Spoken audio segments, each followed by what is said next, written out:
Magandang araw mga kadiskarde. Ngayong araw nga ay gagawa na naman tayo ng motor. Kinat nga ako ng tita ko na ayusin ko raw yung motor ng pinsan ko. Gagamitin daw kasi di bunso papunta sa bayan. At syempre, pinuntahan ko na nga ito dun sa kanilang bahay. Chinek ko na nga kung anong mga dapat gawin. Kailangan nga itong bilihan ng side mirror. Palitin na rin yung battery. Binigay na nga sa akin ni Insan ng budget para sa motor. Pumunta na nga ako sa motor parts para bumili ng bagong battery. Nagtanong na nga rin ako ng side mirror kung meron ba silang available. Binayaran ko na nga yung battery at nanghingi na rin ako ng resibo. At dahil wala nga akong nabiling side mirror dito ay lumipat na nga ako sa kabilang shop. Dito nga ay nabili ko na ang piyesang hinahanap ko. Pinagawan ko na nga rin ng resibo para sigurado. Habang naghihintay nga ako rito ay nakita ko yung pare kong gwapo. Shoutout nga pala sa'yo paring Edison. Dito nga ay umuwi na ako at kinuha ko na yung motor para ayusin. Ipinarada ko na nga to para may center stand. Sinimulan ko na nga rin magkabit ng side mirror. Napakaganda nga ng side mirror na ito at mukhang bagay naman sa motor. Matapos nga nito ay hinigpitan ko na ang mga tornilyo. Tinanggal ko na nga yung side cover para matanggal ko na yung battery. Halos wala na nga itong karga at kailangan na talagang palitan ng bago. Magandang klase nga yung nabili kong battery at siguradong tatagal naman. Dito nga ay pinaandar ko na yung motor para makita kung meron pa bang ibang problema. Kinabit ko na nga yung side cover para matapos na. Napansin ko nga dito na yung switch ng auxiliary light ay hindi na din gumagana. Binuksan ko na nga rin to para malaman kung ano bang naging problema. Meron nga siyang basag sa gilid kaya halos hindi na siya nag-work. At dahil pasok pa rin to sa budget ay bumili na nga ulit ako ng bago. Napakainam nga rin at tinesting na nga rin muna ito bago ko ito binayaran. Pagka uwi ko nga ay agad ko na itong ikinabit nang wala nang intro.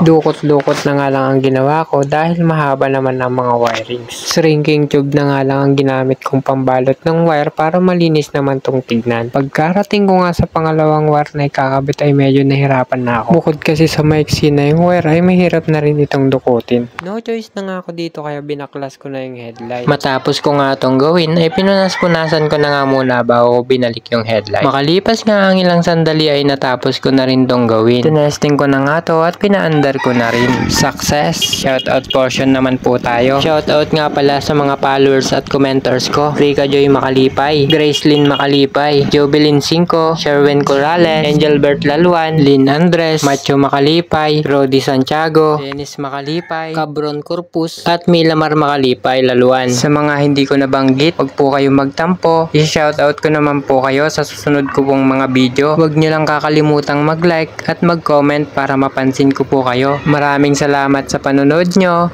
Hanggang sa muli. Ingat!